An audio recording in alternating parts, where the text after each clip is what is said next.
Maana ya neno uinjilisti ni kumdhihirisha Yesu Kristo kwa uwezo wa Roho Mtakatifu ili watu wamjue Mungu na wamgeukie Mungu na wamwamini Mungu na wamwabudu Mungu na wajitoe kumtumikia na kumtegemea yeye kwa njia ya Yesu Kristo.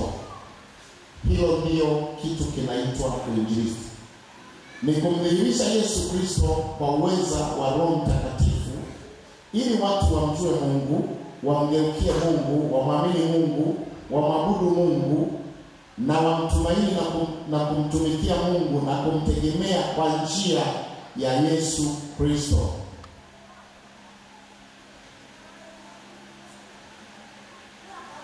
Warumi 1:16, msomaji wa kwanza kinyaye. Warumi 15:16 na mstari wa 16 mpaka 19, msomaji wa pili Mama Diliano. Marko 1:15, msomaji wa tatu wewe utakuwa tafaya. Mama Kinyango utakuwa wa 4. Hebu naomba tusome hapa. 6 ya Biblia inasema, kwa maana sionei haya Injili, kwa sababu ni uwezo wa Mungu uletao wokovu kwa kila aaminie, kwa Myahudi kwanza na kwa Myunani pia. Kwa maana sionei haya Injili, kwa sababu ni uwezo wa Mungu uletao wokovu. Warumi 15:16 mpaka 19. Iwe mhudumu wa Kristo Yesu kati ya watu wa mataifa, nifanye Injili ya Mungu kazi ya ukuhani, kusudi mataifa wawe sadaka yenye kibali, ikiisha kutakaswa na Roho Mtakatifu. Basi nina sababu ya kuona fahari katika Kristo Yesu mbele za Mungu, maana sitathubutu kutaja neno asilolitenda Kristo kwa kazi yangu, mataifa wapate kutii kwa neno au kwa tendo, kwa nguvu. Mataifa wapate kutii kwa neno au kwa tendo. Kwa hiyo uinjilisti, maneno na matendo yanayodhihirishwa kwa nguvu ya Roho Mtakatifu kupitia watakatifu. Ni maneno na matendo ya nguvu za Roho Mtakatifu kupitia watakatifu. Marko imeandikwa akisema, wakati umetimia na ufalme wa Mungu umekaribia, tubuni na kuiamini Injili. Uinjilisti au lengo kuu la uinjilisti ni kuwavuta watu au kuwashawishi kwa maneno yetu sisi wamwamini Mungu na kumgeukia, wamtii na kumwabudu Mungu kwa njia ya Yesu Kristo, si kwa njia nyingine. Leo nitafundisha tusiumie. Matendo 12 na Yohana 14 mstari wa 6. Bainisha njia pekee ya kumfikia Mungu, ya kupatana na Mungu ni katika Yesu Kristo. Hicho ndicho Injili. Kumpendeza Mungu, njia ni moja tu. Usipobainisha hilo, hiyo sio Injili. Ukiwaambia watu wamwabudu Mungu, wampende Mungu, wamtumikie Mungu, si kwa njia ya Kristo, hiyo sio Injili. Injili ni kwa njia ya Kristo Yesu. Matendo 4:12 na Yohana 14:6. Matendo 4:12, wala hakuna wokovu katika mwingine awaye yote, kwa maana hapana jina jingine chini ya mbingu walilopewa wanadamu litupasalo sisi kuokolewa kwalo. Yohana 14:6. Yesu akamwambia, mimi ndimi njia na kweli na uzima, mtu haji kwa Baba ila kwa njia ya mimi. Yesu akasema, mimi ndimi njia, kweli na uzima. Kupatana na Mungu ni Yesu Kristo. Sasa sisi tumeokolewa kwa lengo la kuonyesha njia. Kwa lugha nyingine tunaitwa taa. Ndio maana Yesu anasema mtu hawashi taa akaiweka chini ya uvungu, huiweka juu ya kiango. Na mtu yeyote asiyezungumza nimeokoka, Yesu ameniokoa, Yesu ni Mwokozi, huyo amewasha chini kaweka ufunguni. Anamtaa lengo la jamani, taa hapa zote ziko juu. Kwa nini mkuzifungia kwenye box ya speaker? Sisi tunataka tu taa zimewekwa juu. Kwa hiyo uinjilisti ni kudhihirisha, ni kuonyesha Yesu ndiye njia, kweli na uzima. Neno hili injili asili yake, rudi kidogo. Neno hili injili asili yake Kogileth. Neno la kwanza kabisa kutamkwa injili kwa Kiebrania linaitwa Kogileth, ambao tafsiri yake msemaji wa habari njema. Kuna maneno mengi niliyatamka hapa, si leo nitasema machache, lakini nitazungumzia hilo Kogileth lilitamkwa katika Isaya 40 mstari wa 9. Msomaji wa kwanza soma hapo. Alafu msomaji wa pili utalisoma katika Isaya 52:7. Isaya 52:7. Na msomaji wa tatu utasoma katika Isaya 61:1-2. Kogileth, ambalo tafsiri yake nitasoma hapo baadaye, lakini kutangaza habari njema, kueneza, kusambaza habari njema, ndicho kinachoitwa injili. Hebu soma hapo msomaji wa kwanza. Isaya sura ya 40 mstari wa 9, Biblia inasema, wewe uhubirie Sayuni habari njema. Wewe uhubirie Sayuni habari njema. Panda juu ya mlima mrefu. Upande juu ya mlima mrefu. Wewe uhubirie Yerusalemu habari njema. Unayehubiri Yerusalemu habari njema. Paza sauti kwa nguvu. Upaze sauti kwa nguvu kama wewe ni mwinjilisti. Paza sauti yako. Paza sauti yako. Usiogope. Na usiogope. Iambie miji ya Yuda. Uiambie miji ya Yuda na Yerusalemu. Tazameni. Tazameni Mungu wenu. Mungu wenu. Tazameni mstari wa 10. Mstari. Tazameni. Bwana Mungu atakuja kama shujaa, na mkono wake ndio utakao mtawalia. Bwana Mungu asishia tu hapo, atakuja kama shujaa.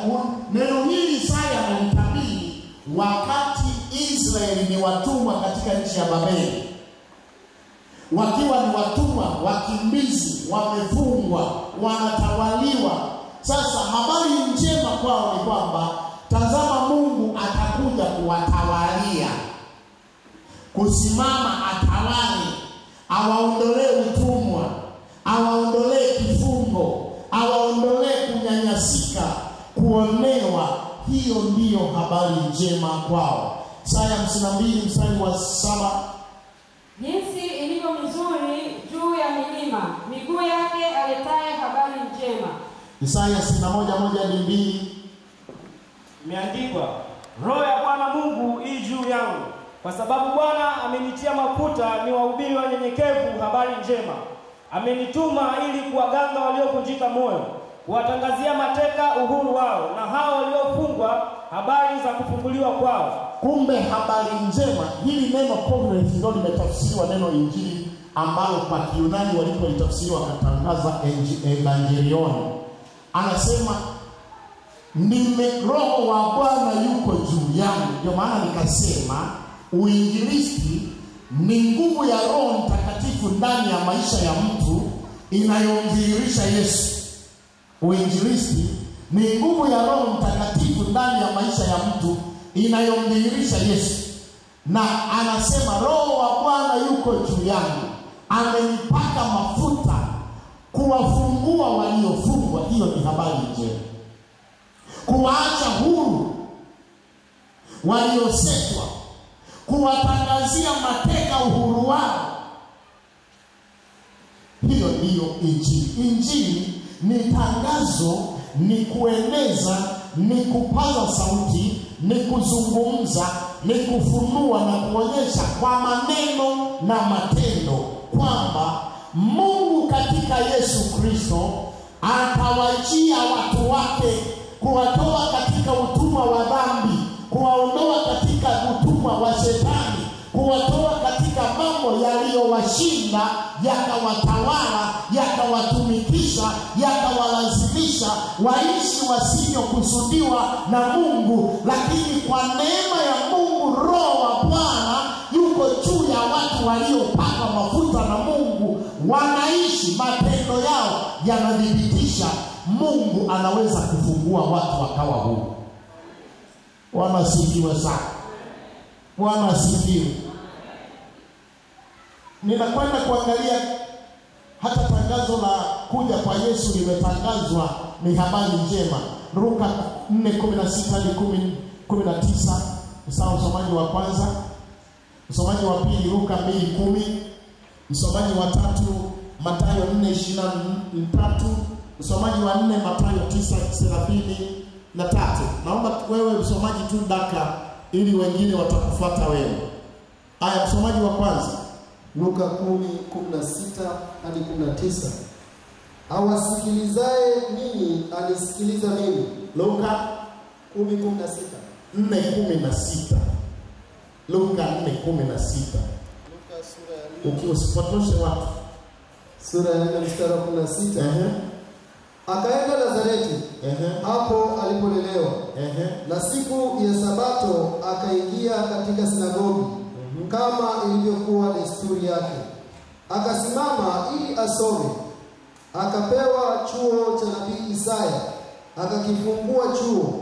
Akatafuta mahali palipoandikwa, Roho wa Bwana yu juu yangu, kwa maana amenitia mafuta. Msomaji wa pili Luka 2:10. Luka 2:10. Malaika akawaambia, msiogope, kwa kuwa mimi ninawaletea habari njema ya furaha kuu itakayokuwa kwa watu wote. Malaika anawatokea wachungaji, anawaambia mimi ninawaletea injili. Kwa lugha fupi tungesema ninawaletea injili. Aliposema ninawaletea habari njema, neno la kisasa kwa lugha yetu tungesema ninawaletea injili. Malaika anasema msiogope, maana wachungaji wanachuka mapondeni. Ghafla wakashangaa mwanga. Halafu angani malaika amesimama juu ya anga. Anawaambia msiogope, mimi nawaletea habari njema itakayokuwa furaha kwa watu wote. Ni habari za kuzaliwa kwa Yesu. Msomaji wa tatu Mathayo 4:23. Naye alikuwa akizunguka katika Galilaya yote, akifundisha katika masinagogi yao na kuihubiri habari njema ya ufalme na kuponya ugonjwa na udhaifu wa kila namna katika watu. Mathayo 9:35. Mathayo 9:30-33 anasema. 35 anasema, naye Yesu alikuwa akizunguka katika miji yote na vijiji, akifundisha katika masinagogi yao na kuhubiri habari njema ya ufalme na kuponya wagonjwa wote na udhaifu wa kila aina. Kwa hiyo unaweza ukaandika uinjilisti ni kumsema Yesu kwa watu alivyo, malengo yake, nia yake, uwezo wake, nguvu zake, makusudi yake na matokeo yake. Uinjilisti ni kumsema Yesu kwa watu. Warumi 1:9. Msomaji wa kwanza, msomaji wa pili soma Wakorintho wa kwanza 2:1 hadi 2. Msomaji wa pili soma Wakorintho wa kwanza 2:1 hadi 2. Matendo ya Mitume 4:16 hadi 20. Msomaji wa tatu. Matendo ya Mitume 4:16 hadi 20. Msomaji wa tatu. Msomaji wa 4 Wakorintho wa kwanza 15:3 hadi 11. Injili au uinjilisti ni kumzungumza Yesu, kumwelezea Yesu na kumdhihirisha, kumwonyesha kwa watu kupitia maneno na matendo. Hicho ndicho kinaitwa uinjilisti. Kumdhihirisha Yesu, kumfunua Yesu kwa watu kwa kupitia maneno, matendo, maisha, mwenendo, unaishi mpaka watu wanasema hapana, kwa nini amekuwa hivi? Wana appreciate, wanasema alikuwa na Yesu. Walisema ninyi mmepataje uwezo huu na mnatenda haya kwa nguvu gani? Walipotafiti wanasema, profesa mmoja akasema hapana, waliishi na Yesu. Kwa sababu waliishi na Yesu ndio maana wametokea kama hivyo.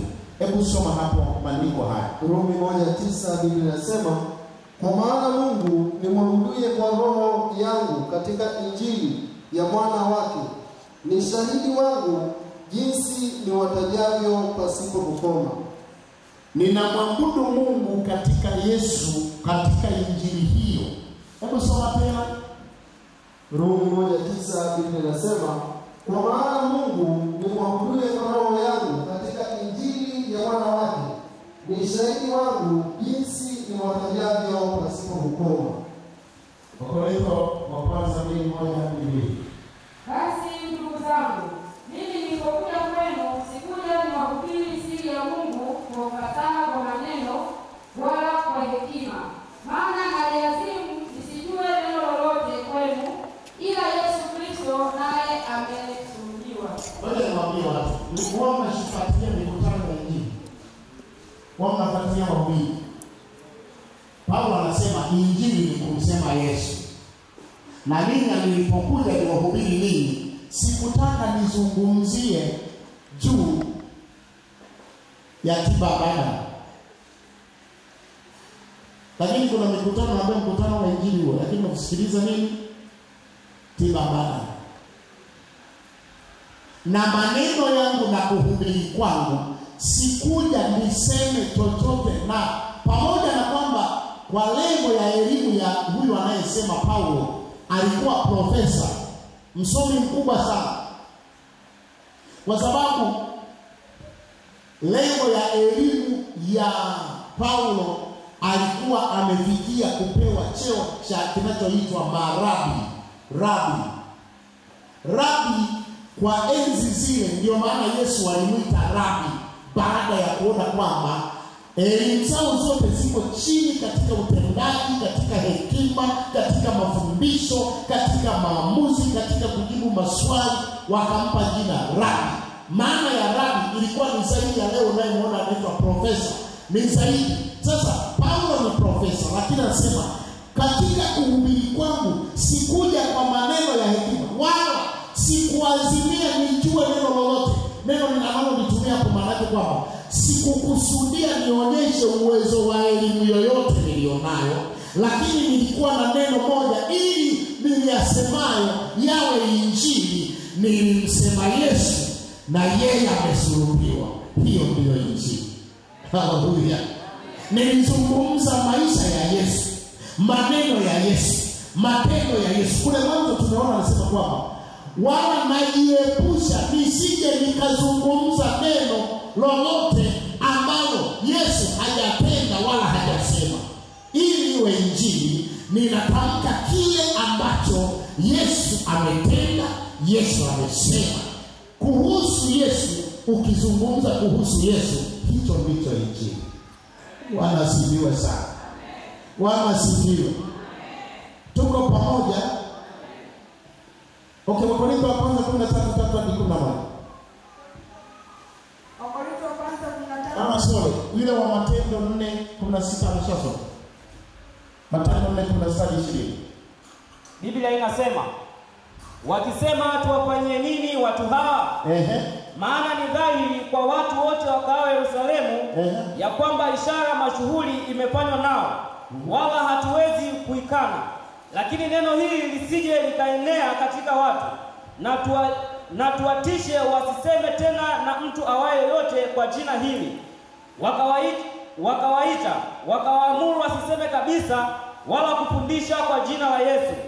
Petro na Yohana wakajibu wakawaambia kwamba ni haki mbele za Mungu kuwasikiliza ninyi kuliko Mungu. Hukumuni ninyi wenyewe, maana sisi hatuwezi kuacha kuyanena mambo tuliyoyaona na kuyasikia. Tumeona na kusikia kuhusu huyu Yesu. Sisi tunachozungumza ni kuhusu Yesu.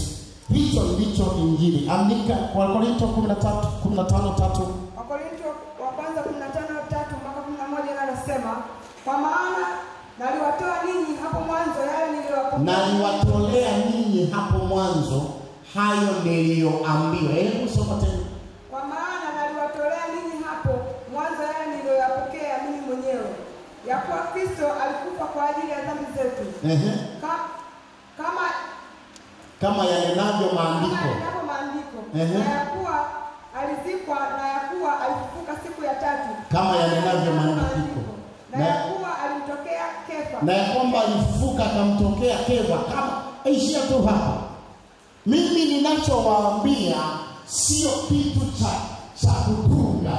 Ninawaambia yale niliyosikia mimi kwa mhubiri wa kwanza, ya kwamba Kristo alikufa kama yanenavyo maandiko, siku ya tatu akafufuka kama yanenavyo maandiko, akamtokea Kefa, na anamalizia anasema kwa siku 40 akawatokea wengi, na wengi wao wanaishi hata leo. Maana yake kwamba wapo bila fulani na fulani aliyowatokea, na mwisho wa siku hizi amenitokea mimi. Sasa anasema nilizungumza yale ambayo yanahusu Yesu. Andika maana ya uinjilisti. Maana ya uinjilisti. Andika kutangaza habari njema. Namba moja, kutangaza habari njema. Sasa nakupeleka hiyo kweli leo. Mungu anisaidie tu, wale wanaorekodi tawasaidia zaidi. Namba mbili, kueneza.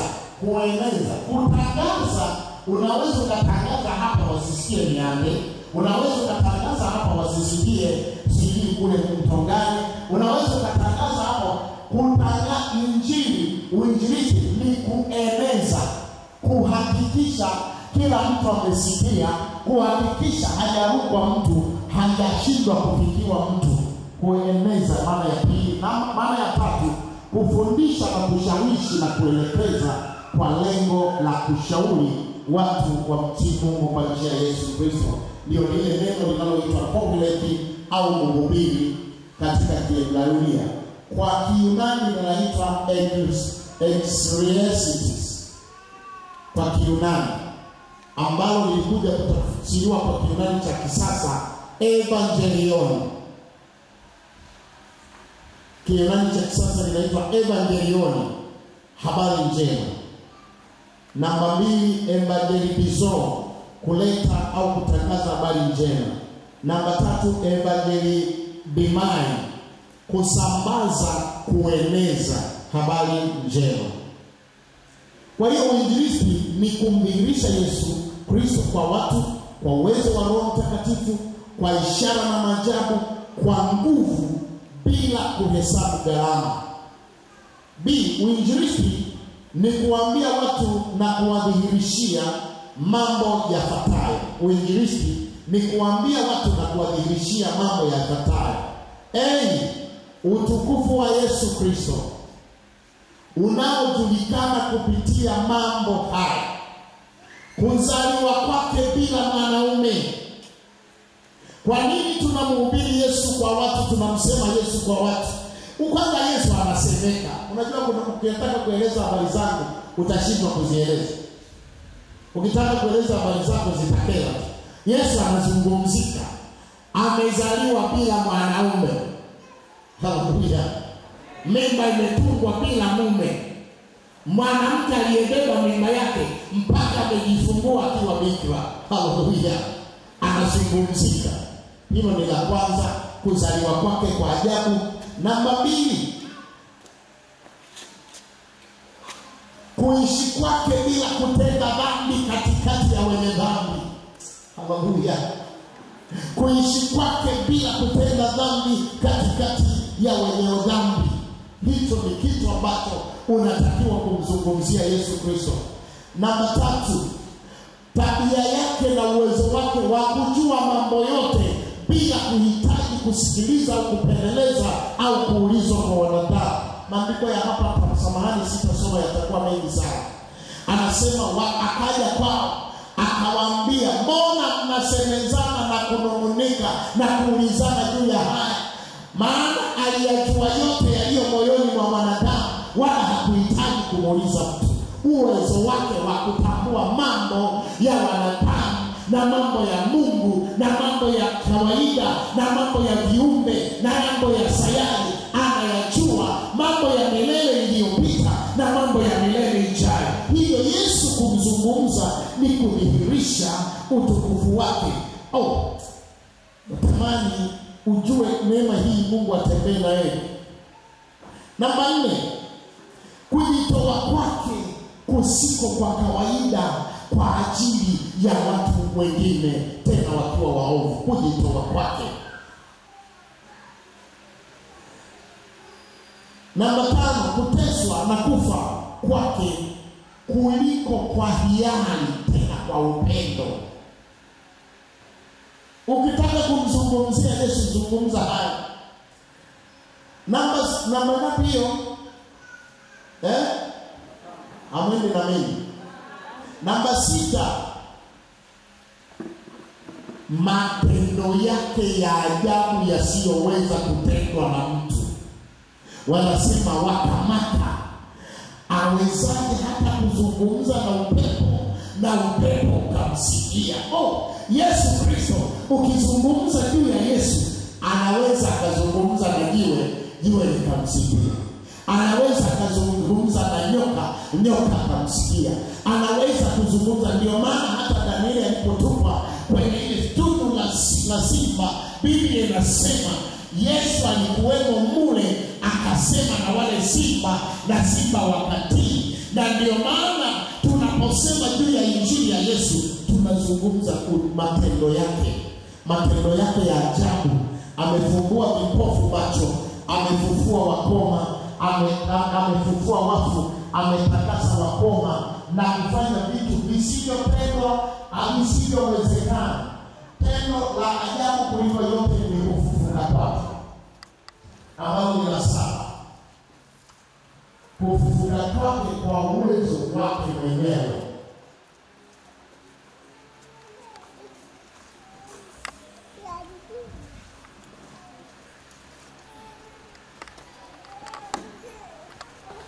Sasa andika wahusika katika uinjilisti.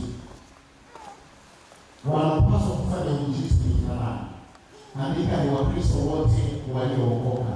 Matendo 1:8 na Matendo 8:1-2. Msomaji wa 4, msomaji wa 4, Matendo 1:8. Msomaji wa 3, Matendo 8:1-4. Matendo 1:8 anasema, lakini mtapokea nguvu akisha kuajilia juu yenu Roho Mtakatifu. Yaani mtakuwa mashahidi wangu katika Yerusalemu na katika Uyahudi wote na Samaria na hata mwisho wa nchi. Andika hivi, uinjilisti sio swala la kiaskofu kwamba ukapigiwe kula kuwa mwinjilisti. Uinjilisti sio swala la kiaskofu. Biyake andika hivi, uinjilisti sio huduma ya vijana. Biyake andika, uinjilisti sio huduma ya vijana. Si yake andika hivi, uinjilisti sio huduma ya kichungaji, bali uinjilisti ni alama ya mtu aliye na ushirika na Kristo, ambaye maisha yake yameguswa na Kristo, ambaye neema ya Kristo ndani yake imo na anahisi uwepo wa Yesu Kristo ndani yake. Ni kama mgonjwa. Uinjilisti ni sawa na nini? Na ugonjwa. Uinjilisti ni sawa na nini? Na ugonjwa. Mgonjwa hahitaji kumpima mpaka kujua anaumwa. Kichwa kikiwanga vizuri, utamwona tu hata macho anavyoangalia, anaumwa. Maumivu yakizidi, haihitaji kumuuliza, hata kama yuko chumbani utamka mwenyewe. Tusikia anapiga kelele, nini? Nauma tumbo. kwa sababu ugonjwa huwa unasababisha matokeo ambayo kutoka ndani. Sasa uinjilisti kama Yesu yuko ndani, huwa hawezi mtu mwenye Yesu ndani akakaa kimya asidhihirishe kwamba ndani yangu kuna Yesu. Mtu ambaye hawezi kudhihirisha kwamba mimi Yesu yuko ndani yangu ni Yesu marehemu, Yesu aliyefufuka, huwa wanamsema. Ndio maana watu waliomwona Yesu amefufuka walipigimbia, wanasema tumekuta amefufuka, hayupo kaburini. Hususan wale waliokutana nao moja kwa moja, haikuwa ngumu kutangaza. 8:1-4 imeandikwa, siku ile kukatukia adha kuu ya kanisa lililokuwa katika Yerusalemu. Wote wakatawanyika katika nchi ya Uyahudi na Samaria, isipokuwa hao mitume. Watu wataua wakamzika Stefano, wakamfanyia maombolezo makuu. Sauli akaliharibu kanisa, akaingia kila nyumba na kuwaburuta wanaume na wanawake na kuwatupa gerezani.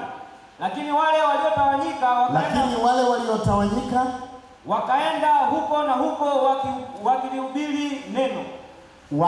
Wote waliookoka waliakuwa na uwezo wa kusema. Kwa hiyo andika hivi, ushuhudiaji kuhusu Yesu ni alama ya uwepo wa Yesu katika maisha ya Mkristo, au ndio alama ya Ukristo. Wakristo wa kweli huwa wanawaambia rafiki zao, mimi mwenzio nimeokoka, Yesu kwangu ni Bwana na Mwokozi. Mkristo wa kweli, kwa kuwa Yesu yuko ndani, huwa anasema mimi ndani yangu yumo Yesu.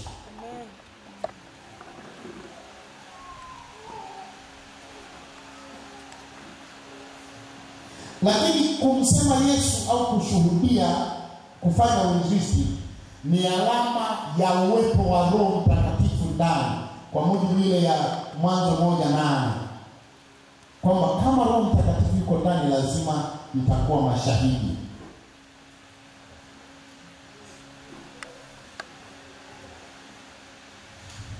Kwa hiyo tunaweza kusema uinjilisti ni alama, ni tokeo, ni zao, ni itikio la mtu kuguswa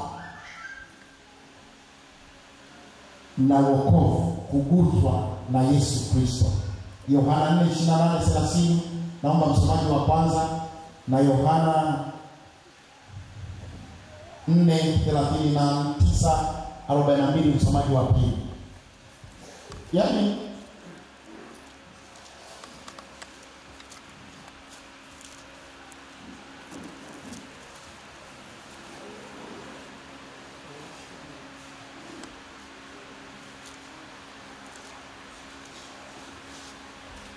naomba nisome hapo Yohana 4:28-30, alafu msomaji wa pili Yohana 4:39-42. Yaani mtu ukiguswa na kitu, kuna mwitikio wake. Ukiguswa na kitu, ukiguswa na moto, kuna mwitikio wake, si ndio?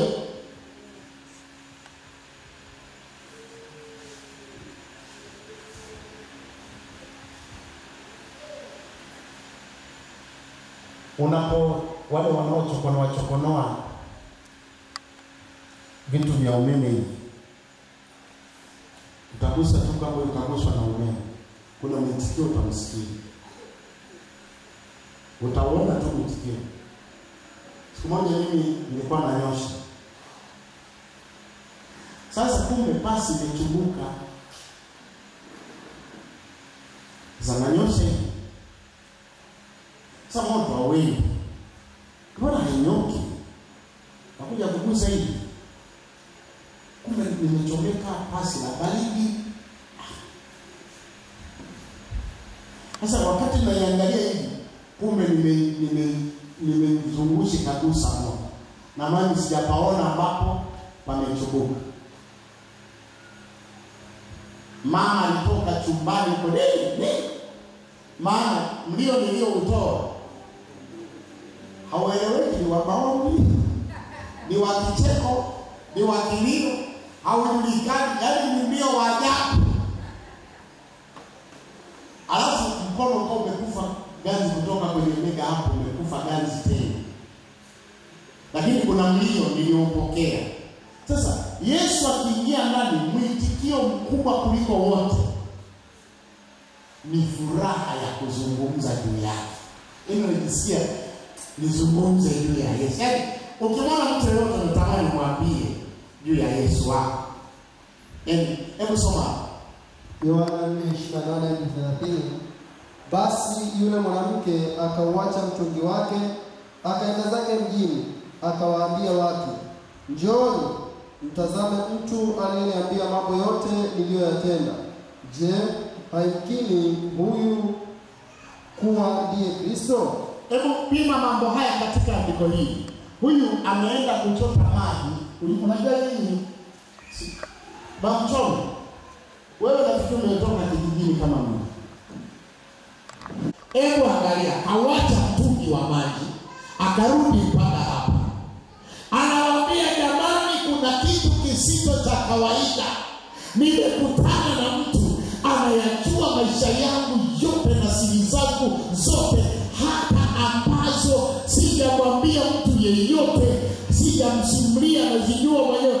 Kaniambia, kwa namna ninavyomuona aliyogusa maisha yangu, yamkini huyo ndiye Kristo.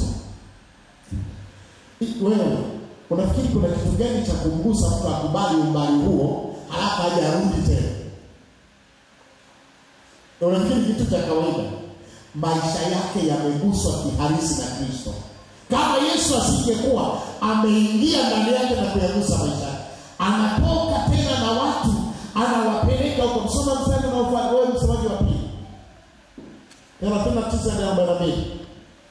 Na katika mji ule Wasamaria wengi walimwamini kwa sababu ya neno ya yule mwanamke aliyeshuhudia kwamba aliniambia mambo yote niliyoyatenda. Basi wale Wasamaria walipomwendea, walimsihi akae kwao, naye akakaa huko siku 2. Watu wengi zaidi wakaamini kwa sababu ya neno lake. Wakamwambia yule mwanamke, sasa tunaamini, wala si kwa sababu ya maneno yako tu, maana sisi tumesikia wenyewe, tena tuwajua ya kuwa hakika huyu ndiye Mwokozi wa ulimwengu. Bwana asifiwe. Bwana asifiwe. Wewe huwa unajishughulisha kwa kiwango gani kumtafuta mtu kwa umbali, kujipesa, kumwambia habari za Yesu? Ninaomba nikuulize, wewe unajishughulisha kwa kipi? Huyu katoka karibu Kibaha, karudi hapa, kaongea, akawabeba tena. Sio tu kawaambia, akawabeba twendeni mpaka akawafikisha. Wakamwambia, huyu sasa kaniambia mambo yangu yote. Yaani huyu sio alivyoguswa maisha yake na Yesu, alikuwa na uwezo wa kuwagusisha wengine. Ndio maana nasema hivi, mguso wa Yesu huwa hauishi kukugusa wewe peke yako. Mtu asiyegusa wengine, yeye mwenyewe hajaguswa.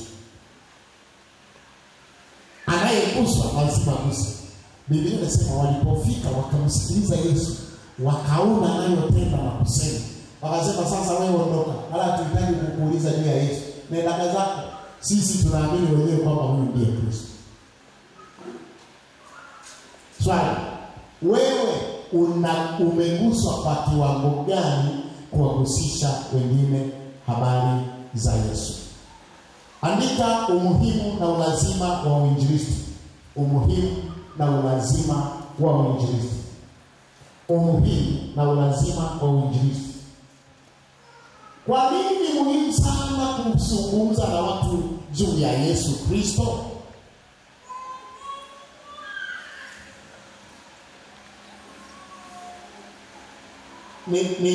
Nikupe mfano wa watu kama watatu.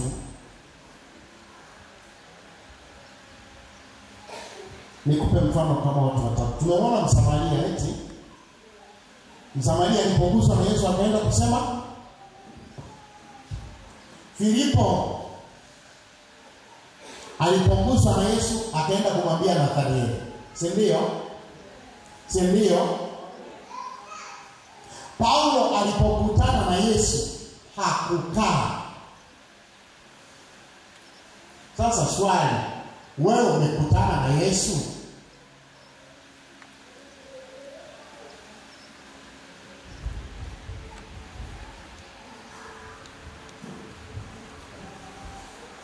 Shetani anaweza kweli wa mama kwa habari ya watoto. Mwenzako akaanza kunyonyesha, unamsikiliza mnyonyeshaji ndio wako ujumbe wako. Ujumbe wako wewe ni kunyonyesha. Nauliza hivi, wewe umeguswa na Yesu? Tunakuuliza. Na usikie amina kama hujaguswa. Unauliza ukasema mimi kwa kweli Yesu hajawahi kunigusa. Wewe umeguswa na Yesu?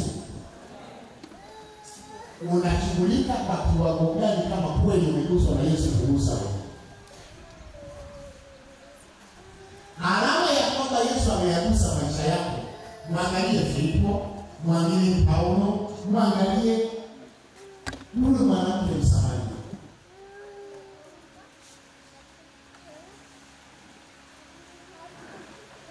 Umuhimu na lazima wa uinjilisti. Namba moja, hali halisi ya ulimwengu ya wenye dhambi wote wametenda dhambi. Warumi 3:23.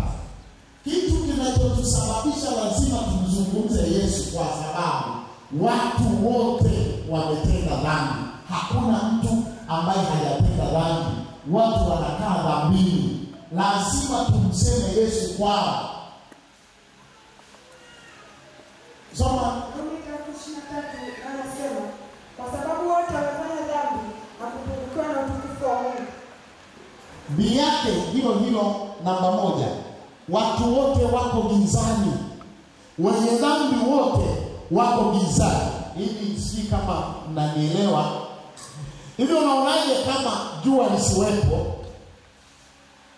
Unaonaje kama nyota zisiwepo? Mwezi usiwepo? Pangetokeaje hapa duniani? Halafu na umeme usiwepo.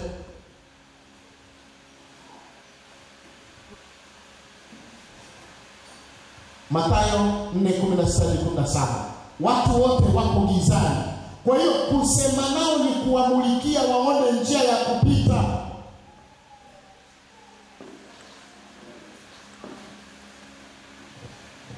Sijajua kama uliwahi kutembea gizani. Sisi tuliokaa vijijini, mimi na mama Mchome huyu, ndio tunaweza kushuhudia.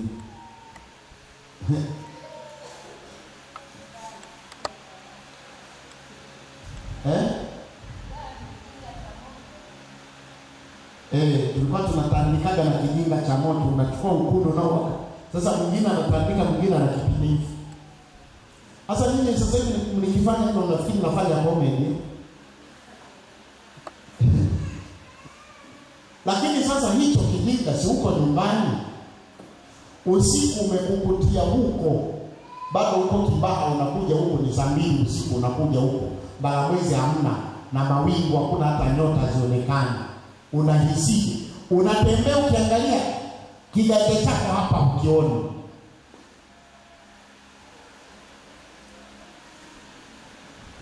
Sasa watu walio dhambini ni watu wanatembea katika ulimwengu wa giza. Na ndio maana hata Paulo anasema nimekuja niwahubiri, maana mmemwabudu Mungu kwa kupapasa, hamna uhakika. Lakini nikiwahubiri mnakuwa na uhakika Mungu anaabudiwaje na Mungu yuko. Soma Mathayo 4:16-17. Watu wale waliokaa katika giza wameona mwanga mkuu, nao waliokaa katika nchi na uvuli wa mauti mwanga umewazukia. Tokea wakati huo Yesu alianza kuhubiri na kusema, tubuni kwa maana ufalme. Yesu anahubiri kuwaletea mwanga watu waliokaa kwenye giza. Nafsi yake andika, wenye dhambi ni wafu, wamekufa. Injili ndio ufufuo wao. Sisome hapo, ni Ezekiel 47, sisomi. Lakini bi yake wako chini ya hukumu. Yohana 3 18:36, sisomi napo. Wako chini ya hukumu. Watu wote wenye dhambi wako chini ya hukumu. Hii wametengwa na kufarakanishwa na Mungu. Wakorintho wa 2:5-20. Wametengwa na kufarakanishwa na Mungu. Hizo ndio sababu ya kwanza, wenye dhambi wako hatarini. Na mwisho, kwa habari ya mwenye dhambi, hakuna namna ya kutoka isipokuwa kuhubiri Injili. Hilo ni sababu ya kwanza ya ulazima wa kuhubiri Injili. Sababu ya pili, wito kutoka mbinguni. Mbingu zimetuitisha kuhubiri Injili, au amri na agizo kutoka mbinguni au kwa Mungu tuhubiri Injili. Marko 16:15, msomaji wa kwanza. Msomaji wa pili Mathayo 28:19-20, na msomaji wa tatu Yeremia 47:7. Sababu na ulazima, sababu ya pili na ulazima. Ili kwa nini tuhubiri? Tuna agizo kutoka kwa Mungu, tuna wito, mbingu zinaita watu wahubiri. Soma Marko 16:15, akawaambia, enendeni ulimwenguni mote mkaihubiri Injili kwa kila kiumbe. Mathayo, basi enendeni mkawafanye mataifa yote kuwa wanafunzi, mkiwabatiza kwa jina la Baba na Mwana na Roho Mtakatifu. Yeremia 47:7. Andikwa, utawezaje kutulia ikiwa Bwana amekupa agizo juu ya Ashkeloni na juu ya pwani, ndipo alipo yaamuru hayo. Tumepewa agizo, amri imetolewa, nendeni mkahubiri. Sasa kwa nini hatujaenda? Namba 3, ulazima na umuhimu wa kuhubiri. Wito kutoka jehanamu. Marehemu waliokufa wanatulilia ili tuwahubiri ndugu zao walioko duniani. Marehemu wanakufahamu na wanakutaja kwa jina, bahati mbaya usikiaji huko kuzimu sauti zinavyolia. Ngoja niwaulize swali. Hebu andika, kila mtu andike watu 3 au 5 waliokufa hawajaokoka, anaowafahamu na yeye wanamfahamu. Andika majina 5. Watu wanaokufa. Nilikuwa kwenye gari, dada mmoja akaanza kuhubiri, mpaka mimi nikaanza kuchungua, lakini anahubiri nini kwa wapi? Kaanza kuhubiri. Alipohubiri, watu walinyanyuka basi zima. Wewe umeokoka, wewe unaweza kutuambia neno la Mungu? Kama vifaa vibaya. Hofu, aibu, mwenendo mbaya, udumavu wa kiroho. Ukikuta mtu ambaye hayapo, kwake kumsema Yesu sio shida, na anajisikia huru na safi kusema Yesu. Jambo la 5, muda, kukosa muda, ubize. Efeso 5:15-16 na Kolosai 4:5. Hii hayo tutasoma. Ubize wa mambo ya maisha ya dunia, ubize wa vitu vya ulimwengu. Mtu hawezi, kwa sababu amepigwa mambo yake ya yani, akitoka Mungu analia linasubiri, analia muda wote, amepata hana muda kwa ajili ya kushuhudia. Efeso 5:15 ndio nasema. Na mwingine Kolosai 4:5. Basi angalieni sana jinsi mnavyoenenda, si kama watu wasio na hekima, bali kama watu wenye hekima, mkiukomboa wakati, kwa maana zamani hizi ni za uovu. Kolosai 4:5. anasema, enendeni kwa hekima mbele yao walio nje, mkiukomboa wakati. Watu walio nje tutumie vizuri muda wetu kwa ajili yao.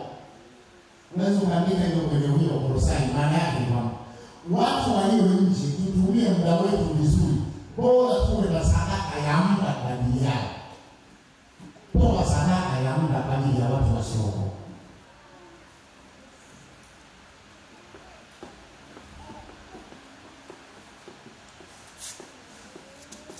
Na sita, dhambi ya binafsi. Kikwazo namba 6, dhambi ya binafsi.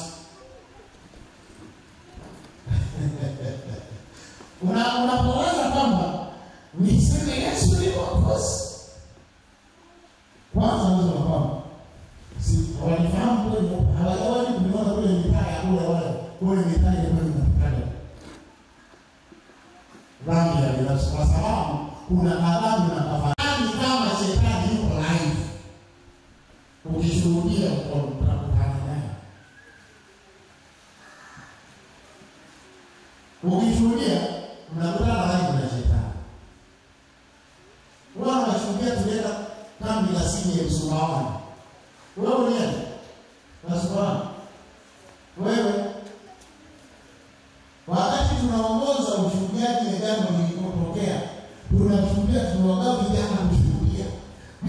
Mwokozi akapanga kijana. Sasa wewe kama kwanza ndio wewe umeokoka na wewe. Unajua shetani anachukua mioyo. Shetani anakuona mpaka ndani.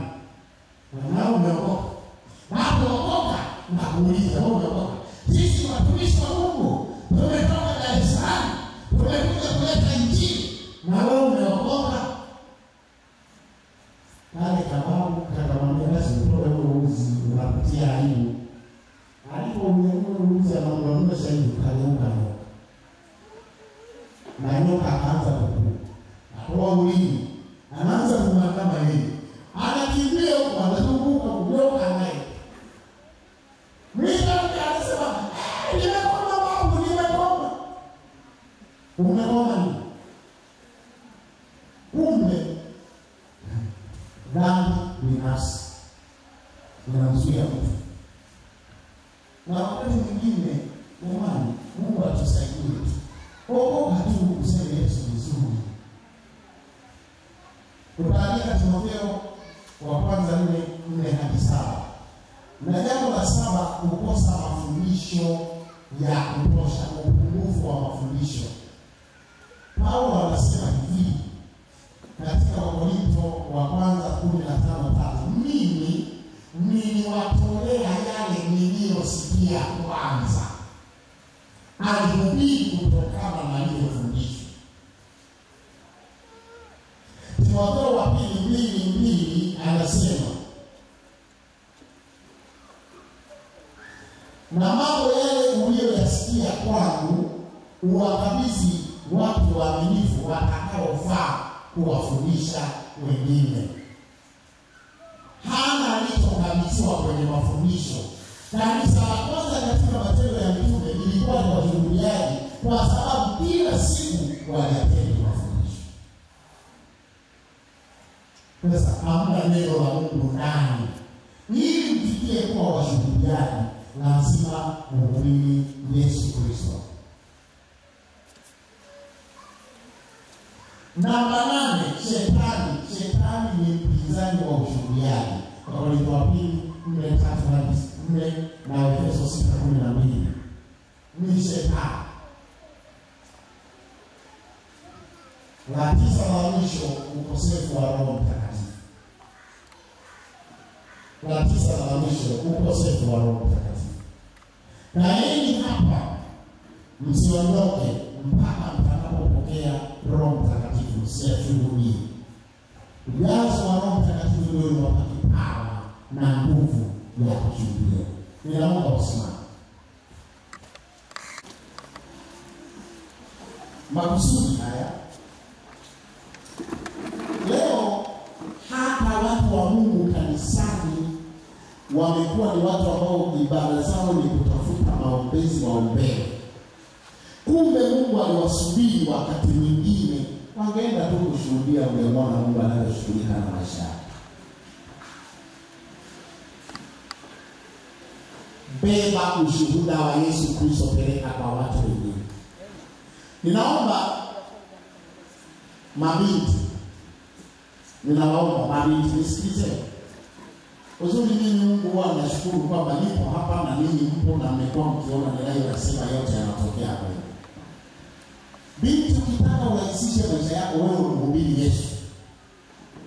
Jishughulishe kumhubiri Yesu. Hakuna Mungu kinachomshawishi kutembea na mtu na kujali maisha yake na kushughulika naye kama kumshughulikia. Wakati watu wanasema kuna magumu, kuna uzito, kuna mbingu zimekuwa shaba, wewe kwako zinanyesha mvua. Shuhudia. Mimi jamani naambia ukweli, bahati nzuri wengine tunaenda kote.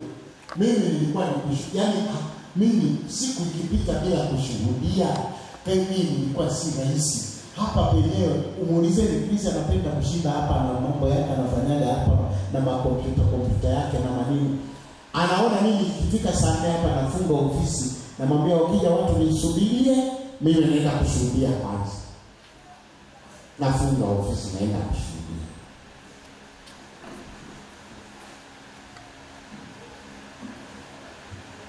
Naomba fanya hivi, nisikilize tu.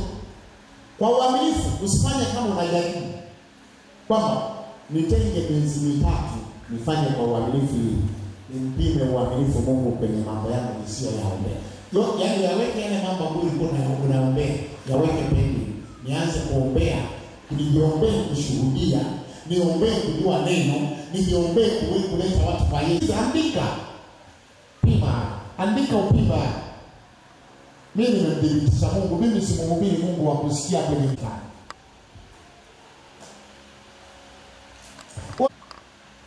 Anza na kile anachokijua, endelea na kile asichokijua. Yesu alipokuta wanazungumzia kisima cha Yakobo, alianza na kisima cha Yakobo. Yesu alipokuwa anazungumzia ibada ya mlima Sinai, alianza na mlima Sinai. Yesu alipokuwa anazungumzia ibada za hekalu, alianza na ibada za hekalu. Na wewe leo anza na kile mtu anachokijua.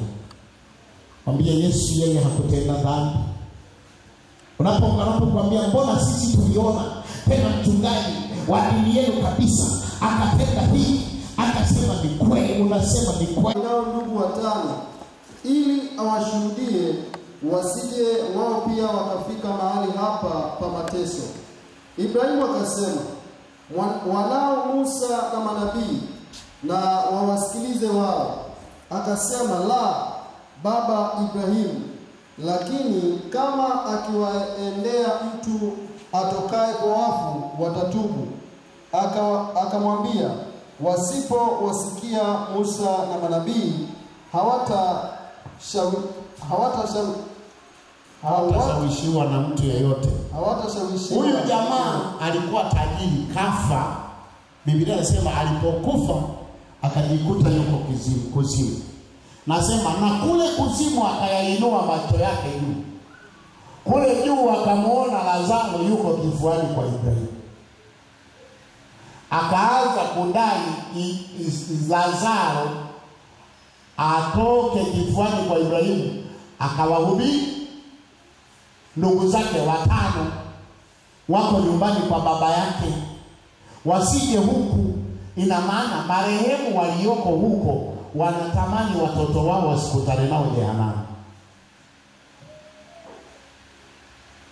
na wanajua kwamba aliyeokoka mimi niliyemwacha huko ni kinyai.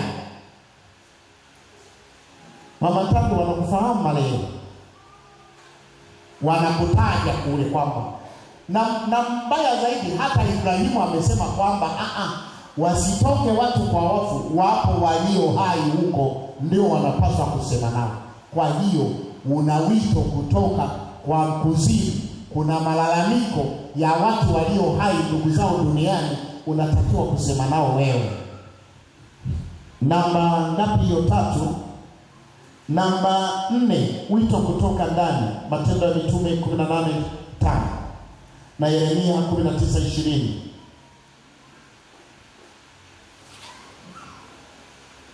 Matendo 18:5. Hata Sila na Timotheo walipoteremka Yeremia 9:20. Yeremia 9:20. Sio 9:20, sikumbuki. walipoteremkia. Hata Sila na Timotheo walipoteremka kutoka Makedonia, Paulo akasongwa sana na lile neno, akiwashuhudia Wayahudi ya kwamba Yesu ni Kristo. Paulo akasongwa sana. Tena hapa Paulo kipindi hiki amefungwa, ni mfungwa.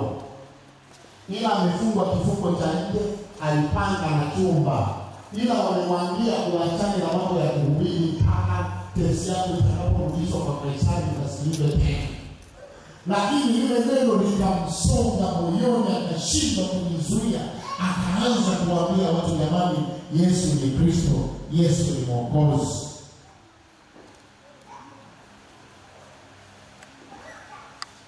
Wito kutoka ndani ya moyo wa Paulo. Yeremia 9:20. Anasema, lakini sikieni neno la Bwana, enyi wanawake, na masikio yenu yapokee neno la kinywa chake. Mkawafundishe. Nimekosea, ni Yeremia 20:9.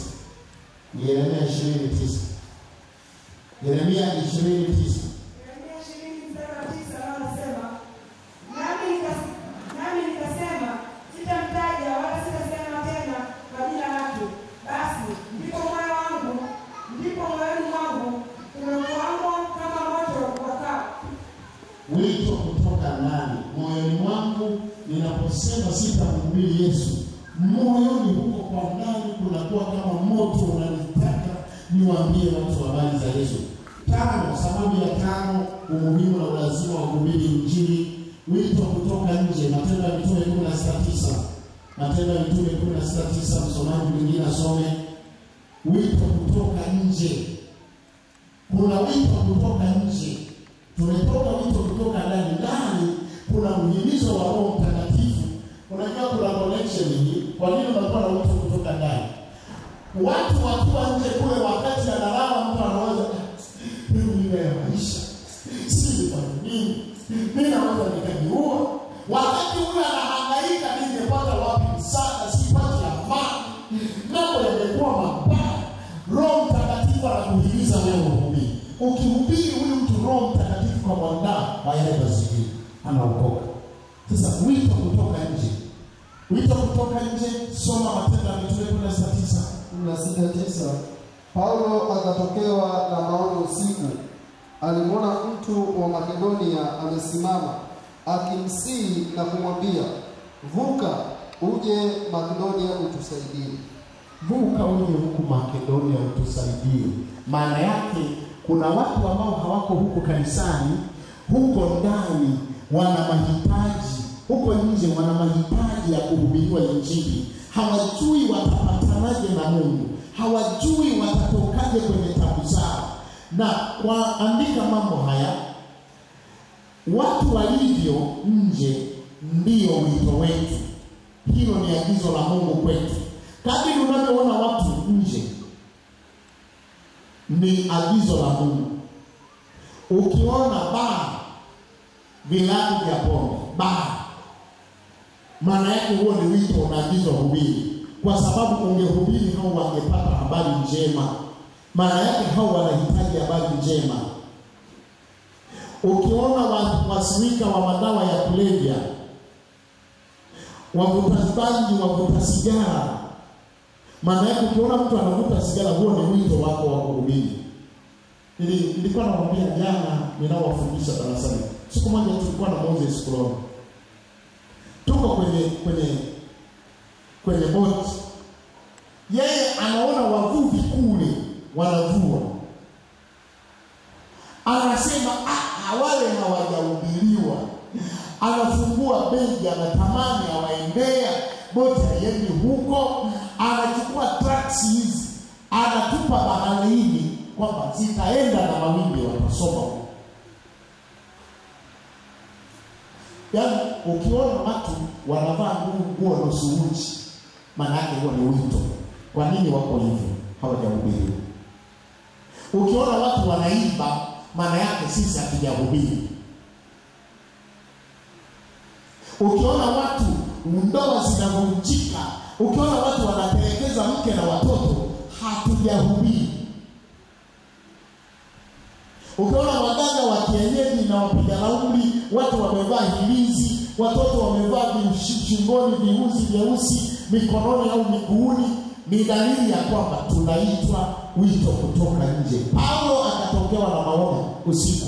Mtu anamwashiria, no, uvuke na huku utusaidie. Wenye dhambi wanatuita tukawasaidia. Namba 6. Kwa nini kuhubiri au ulazima na umuhimu wa kuhubiri? Ni kuonyesha upendo wetu kwa Mungu. Njia mbili pekee za kuonyesha upendo wako kwa Mungu. Ya kwanza ni kuhubiri Injili. Ya pili ni kumtolea Mungu. Yohana 3, waraka wa kwanza wa Yohana 5:3 na Yohana 14:21.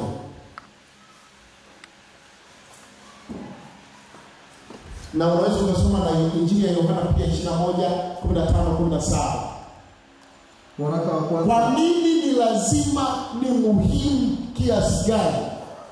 Hatuna namna ya kumwonyesha Mungu furaha, shukrani zaidi ya kuhubiri Injili. Tunaweza tukatoa sadaka ya shukrani na tunaweza tukafanya mambo yote, lakini linalomfurahisha sana Mungu, hivi ulishasikia Mungu kitu gani, jambo gani linalombariki, linalomfurahisha Mungu mbinguni mpaka akasimama akapiga makofi?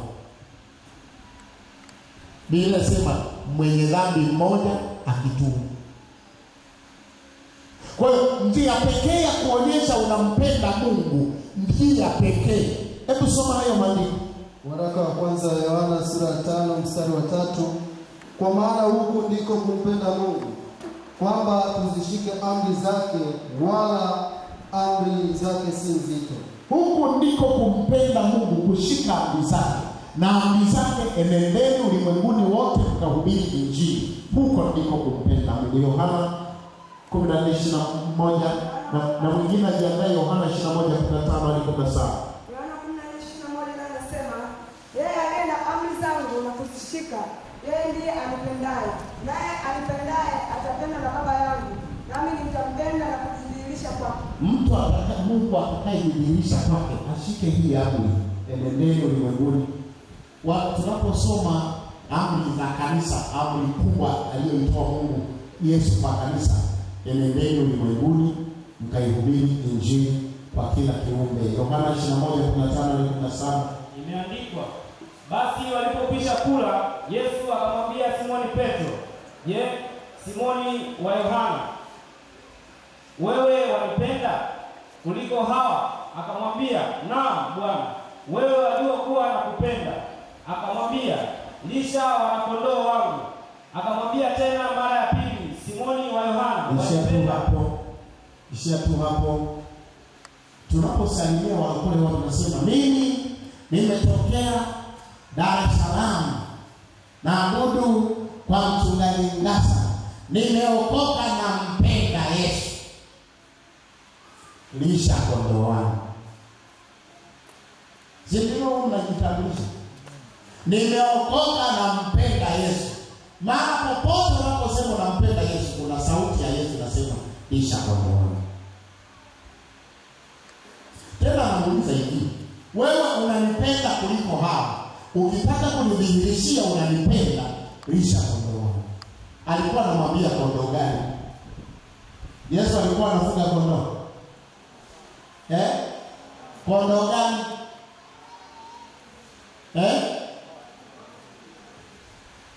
Watu gani? Wenye dhambi.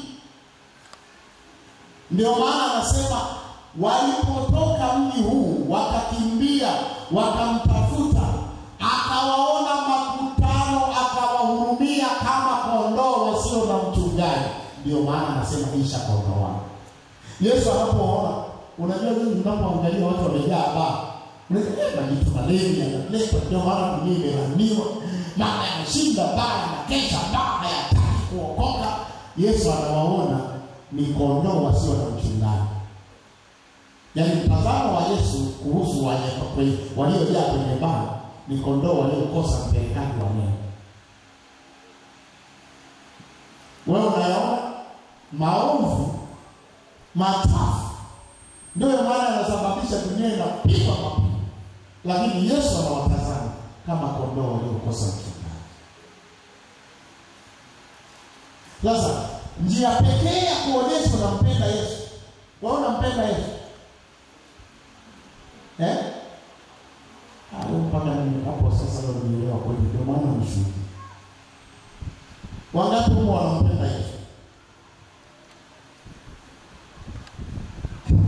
Na leo Kiswahili lakini mnampenda Yesu? Amen. Mnampenda Yesu, mnapenda vitu vyake.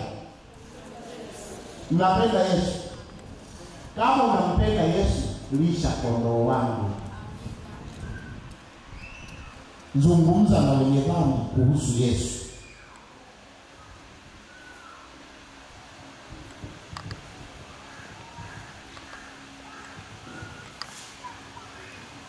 Hiyo ilikuwa namba ngapi? 6. Uinjilisti namba 7, uinjilisti kumtukuza Mungu. Yohana 15:8 na Zaburi 96 mstari wa 3. Uinjilisti kumtukuza Mungu. Kwa nini Mungu anapenda tumseme? Elia alipofika akasema hivi, kama bahari ni Mungu basi leo inajulikana. Lakini kama Jehova ni Mungu, huo ndio uinjilisti. Leo inajulikana. Atakayeshusha moto nawe ndio Mungu. Bwana siye sana. Mungu akajitukuza akashusha moto. Na watu wote wakasema hakika Mungu wa Elia ndiye Mungu. Uinjilisti humletea Mungu utukufu. Kutokufanya uinjilisti ni kusababisha Mungu afananishwe na miungu, na wakati mwingine matatizo ya watu yaonekane kama makubwa kuliko Mungu. Lakini tukifanya uinjilisti, mambo yote yataonekana madogo na Mungu ataonekana yuko juu ya mambo yote. Anatukuka. Kina Danieli walipofanya uinjilisti Babeli, wakasema hivi, anayestahili kuabudiwa ni Mungu peke yake, sio hiyo sanamu yako wewe mfalme. Akasema tunawachoma moto. Hata ukituchoma moto hatuabudu. Mungu tunayemtumikia yeye ni Mungu, atatuokoa na huo moto. Wakausema tabia, heshima, nguvu za Mungu wakaziongea. Yeye ni Mungu hata juu ya ufalme wako, hata juu ya sheria zako, hata juu ya moto wako. Yeye atakuwa Mungu. Yeye tunayemwabudu. Wakafanya uinjilisti wa kusema kwamba Mungu ni Mungu. Walipotupa kwenye moto, Mungu akajitukuza. Hata Nebukadneza akasimama akatangaza, Mungu wa Shadraka, Meshaki na Abednego na abudiwe peke yake na pasiwe na mtu yeyote pande nne za dunia zitakazoabudu Mungu mwingine, kwa sababu walifanya uinjilisti wa kumsema Mungu tabia zake, uwezo wake na nguvu zake. Kuto kumsema Mungu hatukuki, tukimsema Mungu anajitukuza. Yohana 15:8, Zaburi 96:3. Yohana 15:8. Hivyo utukuzwe Baba yangu kwa vile mzaavyo sana, nanyi mtakuwa wanafunzi wangu. Mkihubiri mnazaa na Mungu anatukuzwa. Zaburi 96:3. Zaburi 96:3. Wahubirini mataifa habari za utukufu wake, na watu wote habari za maajabu yake. Unapomwambia mtu usiende kwa mganga wa kienyeji, Yesu anaweza kukutendea. Unawahubiri mataifa habari za utukufu wa Yesu Kristo. Haleluya. Haleluya. Unapowaambia watu msiende kwa waganga wa kienyeji kwa ajili ya biashara, mwaminini Yesu Kristo. Wanampenda mwenyekiti wangu wa wamama, huwa ananiita hata Kanyakoo kwenye maduka ya nguo zake kule. Mimi nina mchungaji, akikuombea utamusa. Anaambia toa hayo matunguli yako, hayo maji wanayomwaga huko toa, hayo mafuta achana nayo. Kwa kusudi hili Mungu aliweka wengine utume na manabii ili kazi ya huduma ipate kutendeka. Namba 10 ulileta udhihirisho wa upekee wa Yesu Kristo na kanisa. Matendo 5:17-42. Tunapohubiri huwa kanisa linajitenga, linajua, na ndio maana Nehemia nilipohubiri nikasema leo Bwana ijulikane ya kwamba mimi peke yangu, sio manabii wa Baali, sio mitume wa uongo, sio wanaotumia mafuta, sio wanaotumia vitambaa, sio wanaotumia chumvi. Mimi peke yangu ninayehubiri neno lako na kulipanga jina lako ili tulikane kwamba peke yako wewe ndio Mungu. Kwa hiyo kuhubiri Injili kudhihirisha kwamba watu